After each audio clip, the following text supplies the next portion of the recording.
Welcome in. It is Backstretch Banter on Sirius XM NASCAR Radio, Channel 90. I'm Chris Childers. Great to have you guys back. We had an exciting weekend in Talladega. The people watching in its own right is always something to behold, but the racing was certainly exciting for us. P2, we finished second by 0.006 seconds. The second time that Brad has finished P2 in a row at Talladega. Buscher finished in 17th. Matt McCall is with us, the crew chief for Brad Keselowski. And Matt, let's just get into it. I was talking to you off the air. I cannot imagine what it's like to be you. Because for me, as somebody who's not living this every day, I was gutted. I was heartbroken. I wanted it so bad for Brad. What was going through your mind, sir, at the end? And it's good to talk to you again. Yeah, I mean, obviously the biggest concern during the last lap was the fuel, honestly. You know, we're watching a little bit of telemetry we have and making sure it was still running, you know, obviously watching it play out. And then we knew we got a little bit of a gap there off the 5. And so you're watching, and then it comes out of the end. You really don't know. The timing and scoring actually was so close. It didn't show anything because we didn't have the third digit on there. So I'm like, okay, what does that mean? You know, it was showing second, but didn't. So, yeah, so it was a little bit of a pause there, trying to figure out where it actually finished. And then I saw him show the replay, and it was second. So it's, I don't know, you're pissed then, right? So like you didn't go there to run second. You're pretty close, and no one ran second the first race at Talladega. But to get through all the wrecks and that stuff was a plus too. But you'd almost rather be in them at sometimes if you're not going to win. So. Yeah, I'm with you. And you were, especially at this point, because, you know, the playoffs are not a part of the situation anymore. So P2, if you're still in the mix, not the worst thing. That would have been fine. But when you're not, it sucks because you want to win these things. You want to get the checkered flag. You want all the prizes that come with it. And certainly it's a bummer. When you look back in hindsight, I'm sure when you lose like that, it is, what could we have done different? How could we have made up 0.006? What did you come up with? What did you think about on Sunday night? Yeah, I mean, obviously yesterday Brad came in and we went through a bunch of different data and looked at stuff. I don't necessarily know. It's always shoulda, coulda, woulda, right? I don't know that there was one different thing we could have done. You know, obviously when there's all Chevys that you're working with there to make it happen, it doesn't help matters, right? Because they're all working for the same end goal most of the time. It looked like the 5 was pretty tight behind us, so he couldn't stay attached to getting into 3, which probably would have helped a little bit.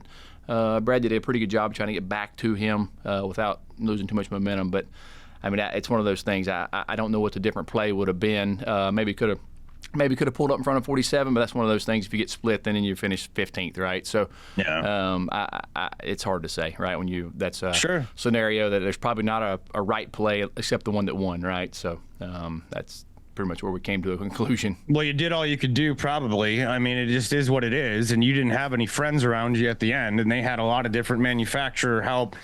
I'm sure you've been in that position in the past. What do you think was happening on the radios of the Chevys in the last lap? Yeah, I mean, you know, one of those things that I feel like they, you know, communication-wise with those guys, it's so different, right? Because you had 47 beside us, not in the playoffs, 2 cars behind them in the playoffs.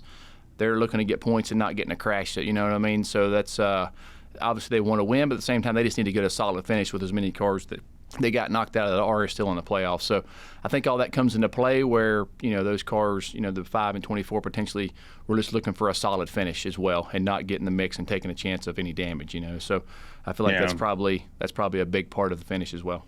I was wondering if any Chevy was like, "Hey, 47, get the hell out of the way. You're not a part of this, and we need to get that auto slot into the next round." I was curious if any of that was going on, but I don't think probably hard in the moment. I don't think so too. On the wins. Those things are so hard to control, right? I mean, it's just it's, you know, it's every driver sort of trying to make the best choice for themselves at the same time, not hurting themselves, you know. So I think that's a tough decision, especially at Talladega. No question about it. It's difficult, but it's over. Now on to the Roval. And certainly it was a good run for the number 6. You guys had a great showing, and, you know, there's no shame in finishing P2.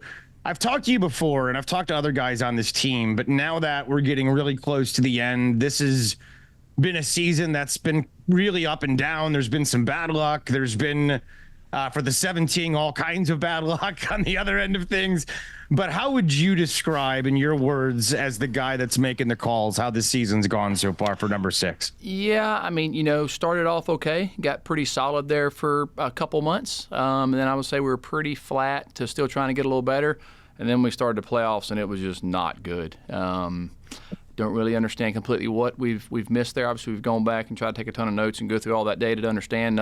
One thing stands out. It's just that we just didn't have 3 good weeks, and that's really what we needed, So that's pretty tough, right? Because you get in a spot in the season where you are able to gain some points and get in a decent spot to finish the regular season points and feel okay about going into the playoffs, and it just it'll beat you down really, really fast, But fortunately, I have a really solid team, and Brad's been doing this a long time. So understanding that it's the season's not over because you still are racing to finish as high as you can in the points, and then still racing for wins. So overall, I would say that definitely disappointed to not have a chance at it, but going to keep pushing away no different with last weekend each week to try to to race for wins.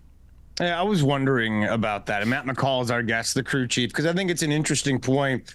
You are a part of your race team, and you guys right now, neither one of you are still left in the playoff. Chris didn't make it. That was a weird thing in its own right, where it looked like it was him and Bubba at the last race, and then all of a sudden we get a new winner out of nowhere, which was another heartbreaking situation for RFK Racing this year. I have a feeling something magical is going to happen next year. It's like setting up for something grandiose, starting in Daytona. But that'll come. Right now, though, it's been a little wild. It is interesting, though, when you think back on all these things, and I'm wondering, is it easier or harder to navigate the luck element of it when you have a guy that's a experienced driver and he's writing checks, and Brad Keselowski, but he's been doing this for so long, so he's kind of felt every different emotion in this sport, and he's got a really good, I think, grasp on the reality of what happens and why things go the way they do. How has he handled what happened those 3 weeks? Because like you said, I mean, the way I look at it as a fan, it was just bad luck. It was one of those things in racing. You just nothing seemingly went your way. Definitely not. And I think in football it happens, in basketball it happens, and you're just like, what the hell? I did nothing wrong. It just didn't go my way. But how does Brad handle stuff like that? Yeah, I think obviously similar, is how, I was describing we've been. I think, obviously you get disappointed, you get down a little bit, but at the same time, there's some things you can control and some things you can't. So trying to maximize the things we can control to not let happen again was probably the biggest thing from his take, and understand what we got to do to keep our cars get a little more speed in them at that point in time of the season. But he's pretty even keel all the time, right? Rarely to hear him get ramped up or down. So it's pretty small lows and highs with him. So it's pretty even keel. Do you care at all about the chase going on right now? Are you, I don't know if you guys have been told to help Blaney if he needs it as a Ford in certain situations. Is any of that going on with the manufacturer, or is it every man for himself still? I would say it's every man for himself, and I'm sure there'll be conversations if that happens and the points play out that you may get in a scenario if you can do something pitting wise or pit stall wise, but most of the time that's not really orders given to do anything of that nature. So we saw you a lot going back and forth with the 34 crew chief during the race in Talladega, and I was curious how often that happens, how much trust goes into that during a actual meaningful event.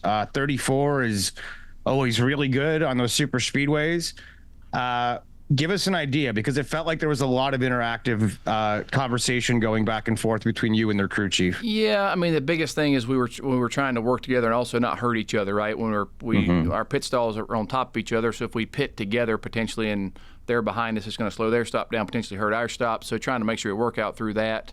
And I think, obviously you can communicate through Teams or a different type of app to communicate back and forth, but for me, I just like looking the guy in the face to know what he's saying, right? And then obviously I've known Travis because he worked here when I first started here. Like you said, their cars have been fast and sort of they had some track position. So trying to figure out if we could work together during the pit cycles was the biggest thing of understanding, and then sort of what he thought for where they were at on fuel and that type of stuff. Because everybody's tools, obviously we're looking at the same data, but some people come to different conclusions. So just trying to understand and make sure we're on the same page there when we're thinking about pitting and stuff. Matt McCall, our guest, the crew chief for the number 6 for Brad Keselowski, and we got the Roval Coming up this weekend, the 6 will be in the Castrol Travel Center of America. Ford Mustang and the 17 in the good old Fifth Third Bank. Excited about both of those sponsorships this weekend. Two great partners. I'm curious, going back into some of the nuances of what just happened and what we just experienced at Talladega. The fuel thing, is there an analytic that gives you an idea of when you should be? I mean, I know overtimes happen a lot in these super speedways, and fuel can certainly kill you or make or break you at the end. Is there something out there numbers wise that you use to make that decision, or is it more feel in those situations? No, you use real data, and I think you're using your tools, but at the same time, you obviously, have canned weights and you know exactly how much fuel you're putting in. The biggest thing is the data you're gathering is pretty low sampling rate. So there's a chance the precision's not exactly what we're looking for. Obviously, we're trying to put it to the exact tenth of a gallon, and then you still have humans involved, right? Like we got a fueler who's going to pick the can up. He's going to put the can in, plug it in for that amount of time. Your flow rate of your can changes depending on how much fuel is in the cell itself. How Brad gets in the box. There's just so many variables that you have to take into account. And fortunately, between Brad's our fueler's name and Brad, they're really good because we work on that a lot.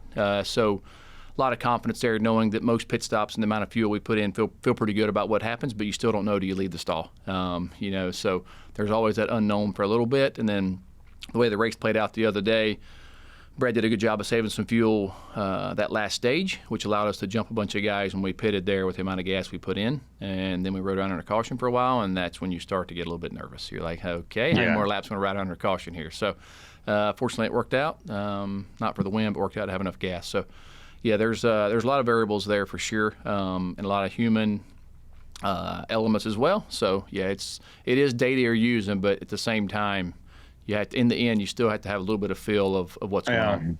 I think it's like any other sport where you look at data now and you have to look at the moment and you have to look at, the track and all kinds of different things, tires and fuel, and the data can tell you probably, statistically what's the best decision. But like in football, they're not going to tell you which tackles lined up against this tackle and if this guy's got an advantage physically, and if they're, you know what I mean? Like, so the numbers can only tell you so much. I would imagine that the human element of it is the variable that keeps you up the most at night, right? It's the thing that you worry about the most, is that because the science can only take you so far. Correct. I mean, and in the end, we have a human putting gas in it and we have a human driving it, right? So, I mean, that's the two things that they're close to computers, but they're not as precise, right? There's no way to be. But that last pit stop was about as flawless as we could be for what we were trying to do there for the amount of time in the stall, for sure.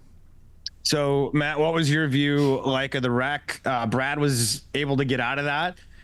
Chris was not. I thought he was going to. I thought he was in a position where he was going to be able to navigate around, but he ended up in the field and had to get towed. So certainly for Mr. Graves, he wasn't as happy after that thing, but you guys were able to avoid it. I know a lot of luck goes into that, but what happened during that 28 car big one in Talladega? Yeah, obviously we've been pushing the 2 there on the bottom line. The 22 is behind us. And it looks like to me the biggest thing is we got further apart from the 2 when the 38 was on the bottom. And then that gap created a little bit more momentum as Brad was catching the 2, and then the 22 looks like he hit us right there at the same time. It's hard to tell if the car's at a different angle or not, if he was a little bit sideways, but then he hit the 2, and obviously that started the wreck. Unfortunately, it wasn't.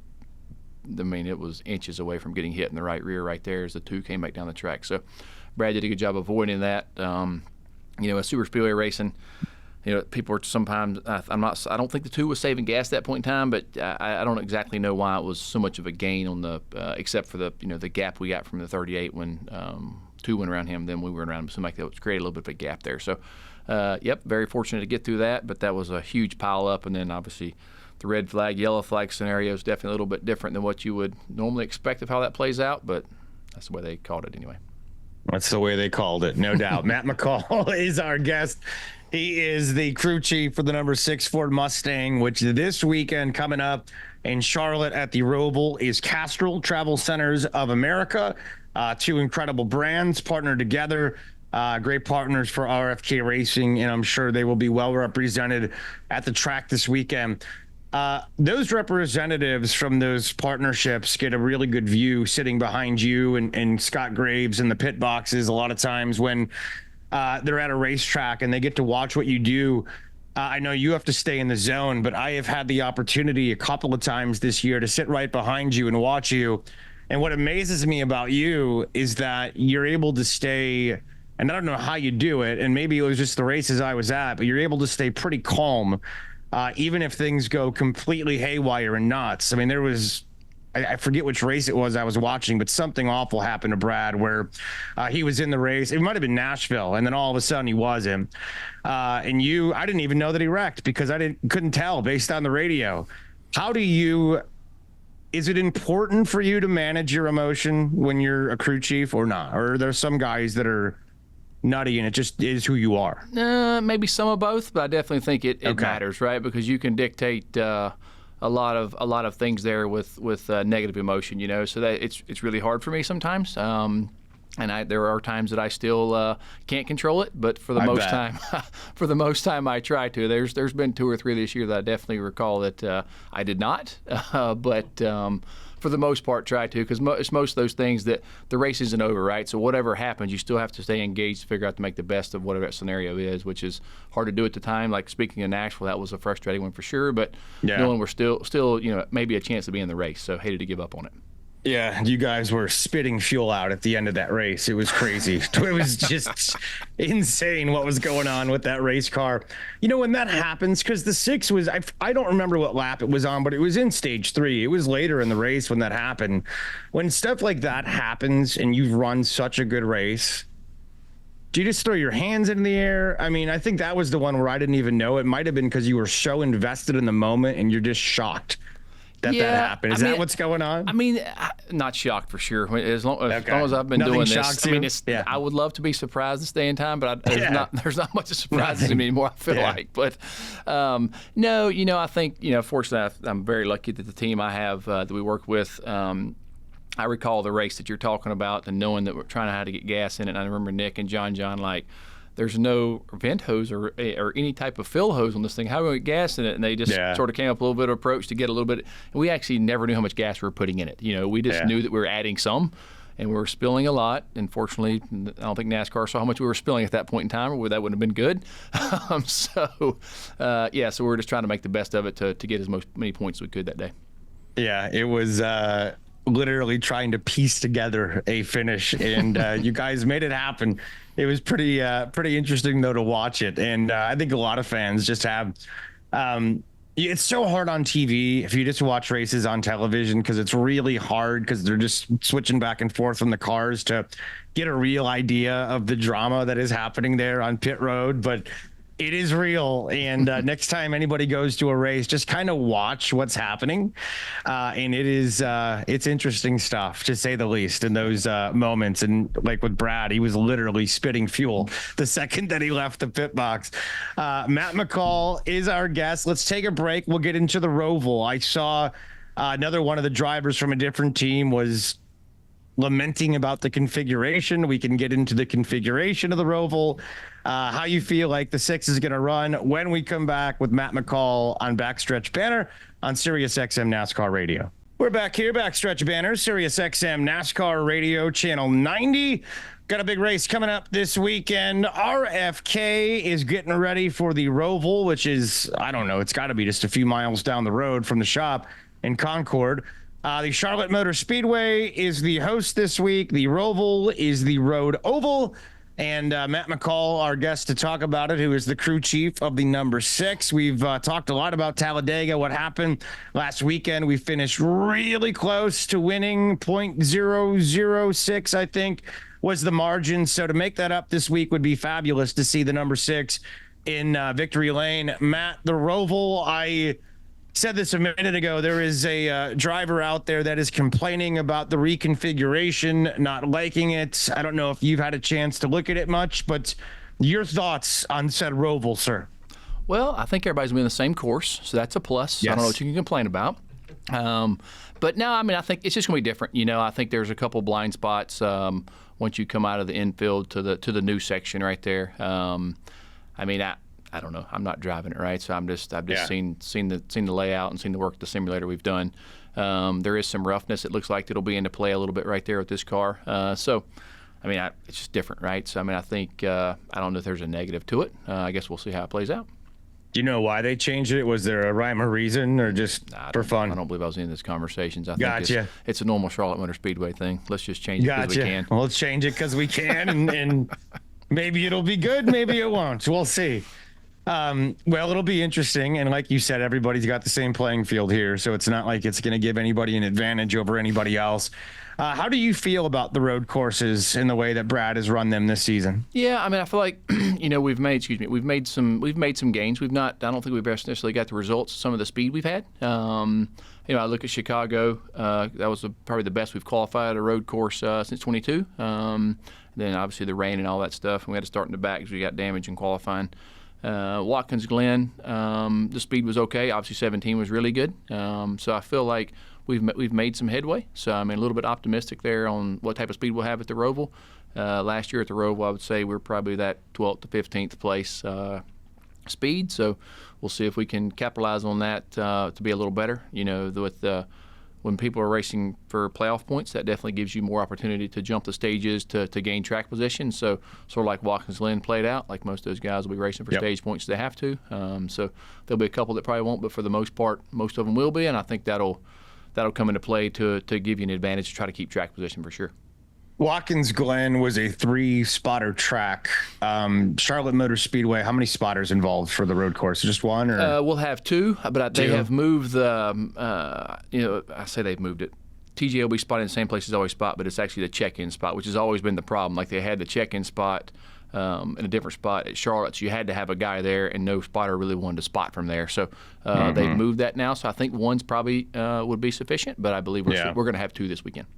Yeah, I was curious about that because I would think that you could do one there, and I'm not shocked that there was no spotters that wanted to be in that position. That makes sense. Matt McCall is our guest crew chief of the number 6. We got the Roval coming up this weekend.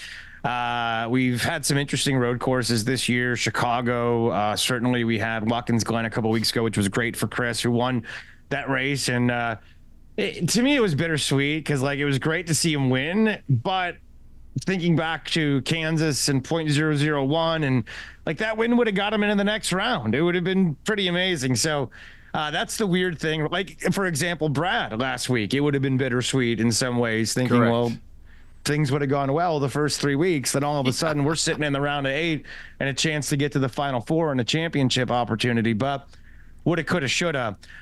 I'm curious, how much does it, when the season's over, does the stuff that happened during the season haunt you, or are you able to compartmentalize and put it behind you?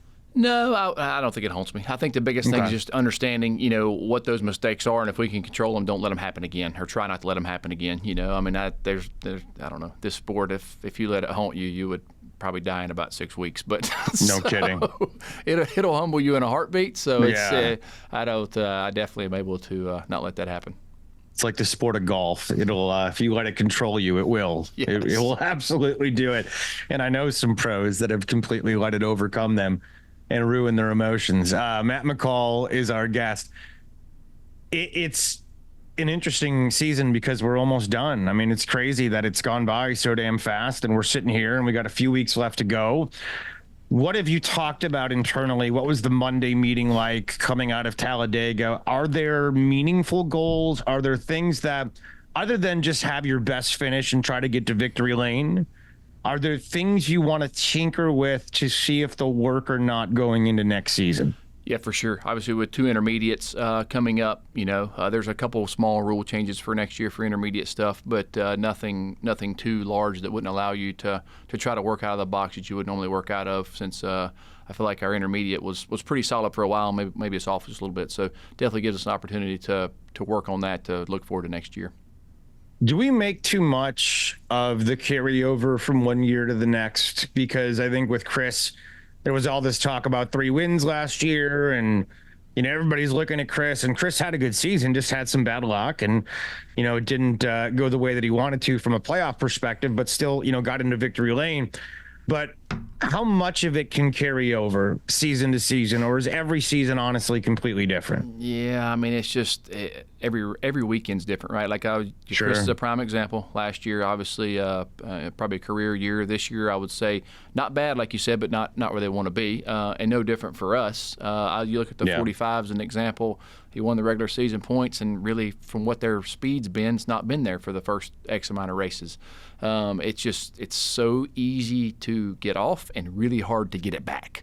This car is crazy sensitive to every little turn of the spring, and it's unbelievable the amount of tolerances we're working in each week to try to get the details right. And I think that's really what you're seeing. The cars are so close.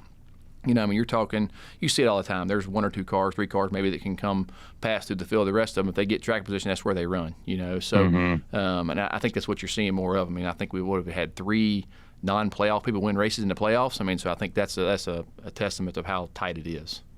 And we had all those different winners this year. Correct. You know, think about that. I mean, how many different winners do we have? 14, 15? It's got to be 15, I believe. Yeah. It was 15 because there was only one at-large spot.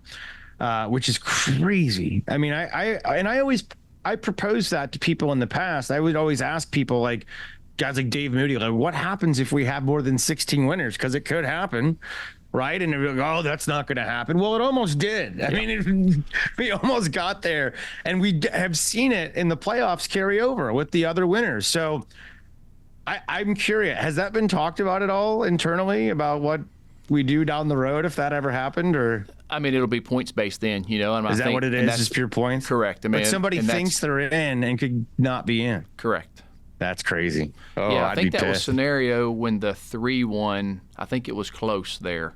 Yeah. That maybe, yeah. So, but yes, there is a possibility that. Imagine winning a race thinking you're in the playoff and then you come down. Correct.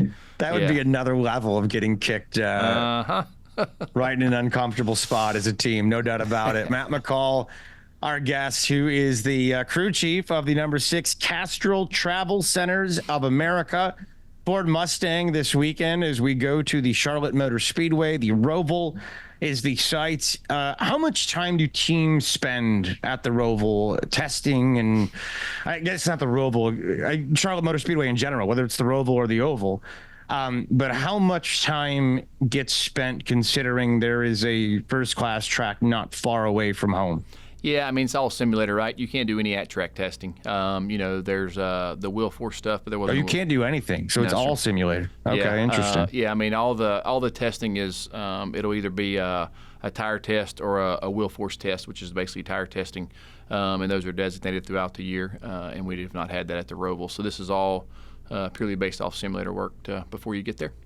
Do we know the simulator is 100% accurate? I know Chicago there was some. There was some. I mean, okay. Obviously, it's you're trying to get it there, but the accuracy, I don't know how far away from we are from that. There's some tracks that are closer than others, but still some work to do there for sure. So there's some guesswork in certain moments that you're not going to find out until you get there. Correct. Gotcha. How much? That's another question, I think. How much of that, so when you've gone from, especially road courses, from simulator to actually being on the course, when you're down there talking to Brad and talking to whoever, when you guys have that, practice of that little semi-tent thing, what are you talking about as far as, okay, the simulator told us this, but the reality is this, and we got to do this? Is that going on afterward? Yeah, I mean, so simulator stuff, that's all. You don't even care about it at that point? That's over at that point in time. You're back to just purely driver inputs and your simulation, trying to work on, what the next move is to try to get a little better. Okay, so it's not one of those things where, okay, we thought it was this, but it's this. We can go, this is what it is. And the tough part is the adjustments are so limited. You know what I mean? At road course, we have 2 practice sessions, we have 2 sets of tires, but we can't change shocks and you can adjust the shocks. Yeah. You can't change springs, you can't change nose weight, you can't change bars. So, I mean, there's all that comes into play that you're pretty locked in once you get there. It's just a matter of trying to tweak to make some things better. Yeah, makes sense. Matt McCall, our guest here. I'll let you go in just a second. I am curious. Final thing here. And again, we have the Roval coming up and then a couple of more races and then we're done. And it's going to be time to enjoy ourselves a little bit and hopefully get some R&R. Has that been something I know for myself as somebody who works in sports, I literally look at the calendars and say, okay, this is when I'm going to have a chance to kind of have some me time. I would think that the vast majority of your time right now is completely devoted to NASCAR and family and all that it is what it is. So how much conversation is happening at home as we are getting closer to the end? Are you starting to get little voices in your ear about things to do? For sure, but I mean, I guess I'm fortunate that my wife doesn't know any different. She's only been around since I've been racing forever, so she gets the calendar. And the kids doesn't know; they don't know any different either. So when the season is over, like, Dad, why are you home? Them somewhere? Do you have a? We haven't. Do we have a destination set? No, I mean my in-laws live in Tampa, so if the house is still there, potentially we would be there going there for Christmas. But obviously the hurricane coming this week, that we'll see how that plays out. But that's hopefully just brutal, everything man. can be okay and stay safe. But no, not really. I mean, I think it's. When you're not at home, I would like to be at home, So for me, it's just a little bit of home time with the family. Have you felt the hurricane situation personally? I know it hasn't hit Charlotte per se, but there's been a lot of outpouring from the NASCAR community, and I know RFK's brought some supplies. What has that been like? Just because so many North Carolinians have been hit by this damn thing. Yeah, it's bad up in the mountains. A buddy of mine at the coast, he owns a big supply company, Schlote Electric, and me and him went up there last week to try to deliver some stuff, and it's pretty crazy that the scenario. You saw it? We didn't go as far as we had a big box truck, right? So we couldn't go super far. But we went far enough to know that you don't want to go any further. That's for sure. You don't want to go. How could you get home? How could you get out of it? Yeah. I mean, it's just insanity. Yeah, it's a tough situation for sure. It's so sad because those are real people, man. Yes. They're real people. They're real Americans, real North Carolinians. Probably a lot of race fans, just people that have completely had their lives thrown to hell, and nothing they can do about it at all. Just some freaky Mother Nature thing. It just sucks. And we have another thing, happening now in Florida, and just awful. Well, kudos to you for taking time to do that. How concerted has the effort been from everybody? Is it just something that naturally everybody's wanted to do, to come together and find ways to help? Yeah, I think so. I think we're fortunate to, obviously, the business we're in, pretty tight-knit community, so I mean everybody sort of ends up being a family. You see the same people every week, and I think it's sort of people understand what's happened, so they're trying to help any possible way we can. Obviously RFK was able to put together the big hauler stuff and get that up there as well, so that was a pretty neat deal.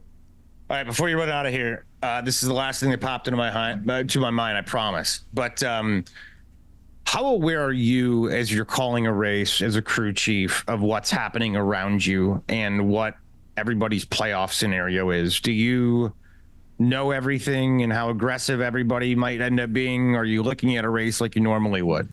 Yeah, I mean, I guess I am aware, obviously. You want to make sure you understand what everybody's circumstances are because you want to try to use it to your benefit, Sure. Especially when they're, like this weekend's a prime example of people racing for points. But necessarily, besides that, calling the race, just trying to, whatever you can maximize your day from something someone else needs to do is the biggest benefit from all that. I mean, so not a ton different, but just awareness is probably the biggest thing. Yeah, Matt McCall, you're the best, man. Thanks a lot for the time, and appreciate it, man. Good Thanks luck this weekend in Charlotte. Yes, sir. Have a good day. A home race. He can actually sleep in his own bed before this one, which I'm sure is nice. Let's take a break. We got more coming up as we are getting ready for the Roval. Chris Childers here on Sirius XM NASCAR Radio. It's Backstretch Banter with Roush Fenway Keselowski Racing. We're back here. It's Backstretch Banter with RFK Racing as we go to the Roval this weekend in Charlotte, North Carolina. It is a home race for NASCAR. Kind of cool that all the guys, Buescher and Keselowski and Matt McCall, who we just had on as our guest, Scott Graves, they can have a home race, sleep at home, have a nice meal. It is tough. I mean, you think about it. These NASCAR drivers and the teams and everybody that goes with them every week, these guys are like gypsies. I mean, this season is long. You're starting there with Daytona. You're starting, right after Christmas and, not too far after the holidays and the new year. And, now we're getting to the end of the season. It ends in November. It's a long, long grind, and you're on the road pretty much every single week. I know we had a nice Olympic break this year, which was great for everybody, but it has been a grind. We've got a handful of races left. We got 4 left after this weekend. Charlotte Motor Speedway is the last one in the round of 16. And then it's off to Vegas, Miami, Martinsville, and Phoenix, and we're done. Then we're into the waiting pattern to get to Daytona, but it has been a fun season so far. We talked about it with Matt McCall a few minutes ago. This really and truly, I think from an RFK perspective, has been a mixed bag. And last weekend, the finish losing by 0.006 was sort of, to me, an indicator of where Roush Fenway Keselowski has been this entire season. Really, really good, very competitive, but when it matters, something has not favored us.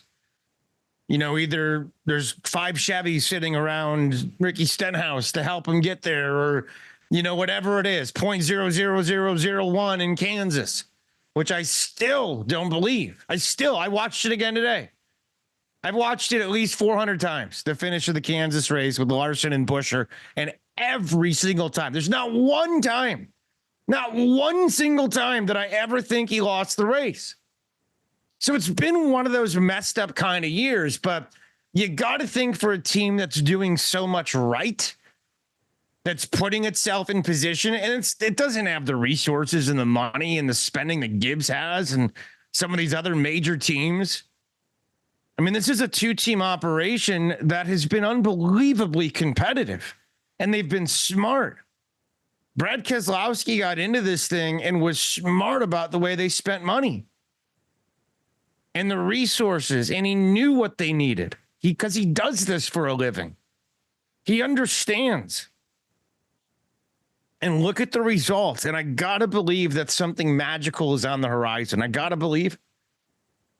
Come next season. We got a little taste of it a year ago. Buescher won 3 in a row, and it was fantastic, couple in a row, and everybody went nutty about it, myself included. It was magical. This year, Buescher's been in victory lane once. It's not like I wouldn't say that he's had a worse year. It's weird crap happens, man. And you got to manage these races. Matt McCall, I mean, what would have been the difference if Brad ran out of gas there in the last lap? He finishes back of the pack. Instead, he loses by 0.006. This is a finicky ass sport, and you gotta.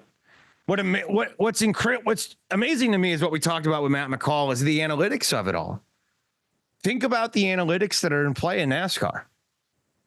Everything, and I wonder. Imagine right now if you're a crew chief, because Matt has a Herculean job every weekend to manage this. Think about on Sirius XM NASCAR radio on Backstretch Banter with RFK. If you've listened to this show every week, you know there's been a variety of different players here that are all involved with this team, whether it's tire changers, jack guys, gas men, whatever, right? Technology dudes, you name it.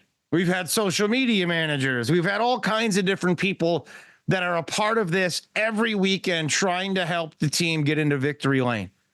And Matt McCall and Scott Graves are the 2 dudes that got to manage all of that and the pressure that comes with that on Sundays. That's a Herculean task and a Herculean job. And I think both those guys have done a hell of a job of putting this team in position every single week.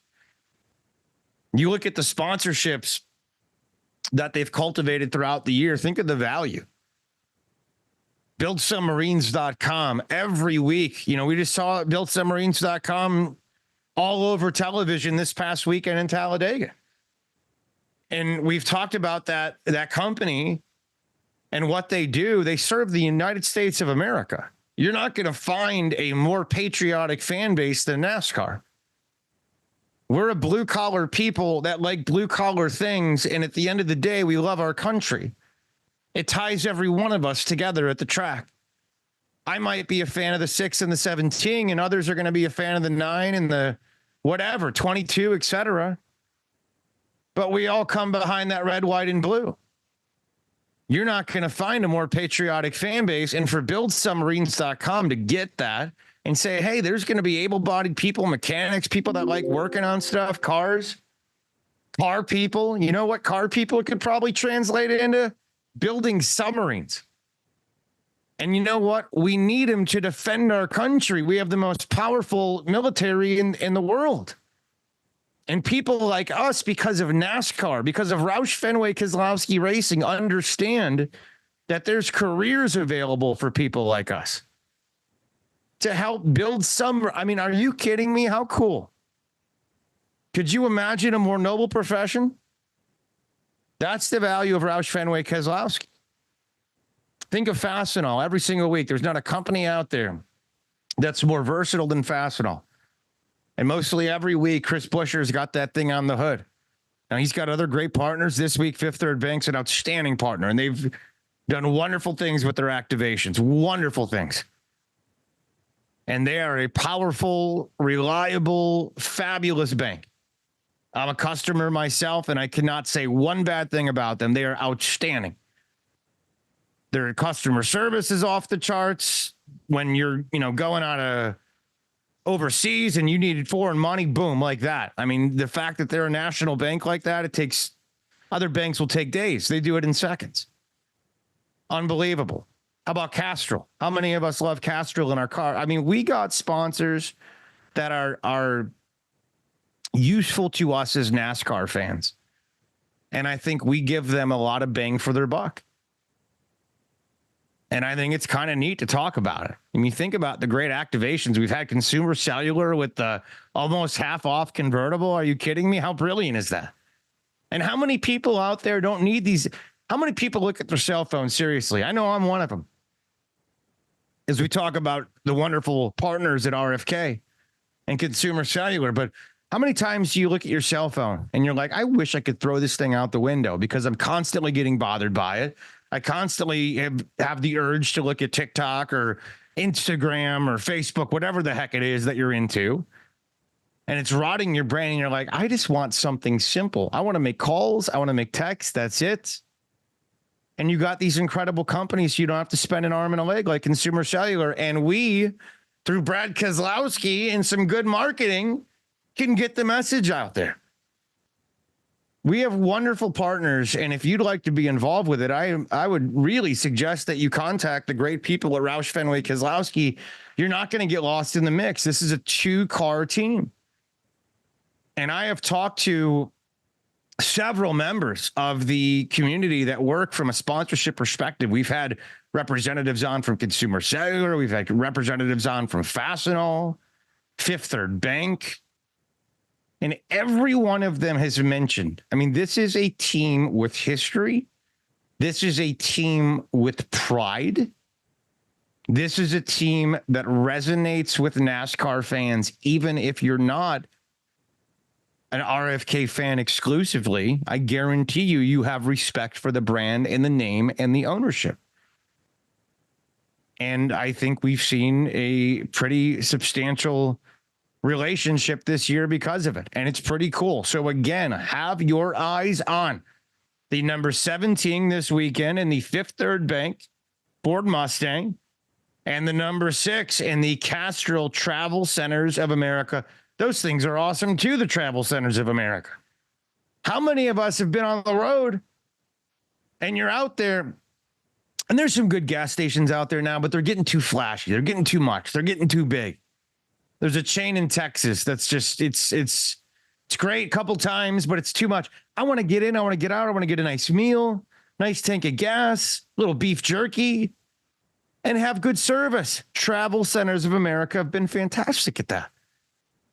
And they understand to get the message out. Roush Fenway Keselowski is a brilliant way to do it.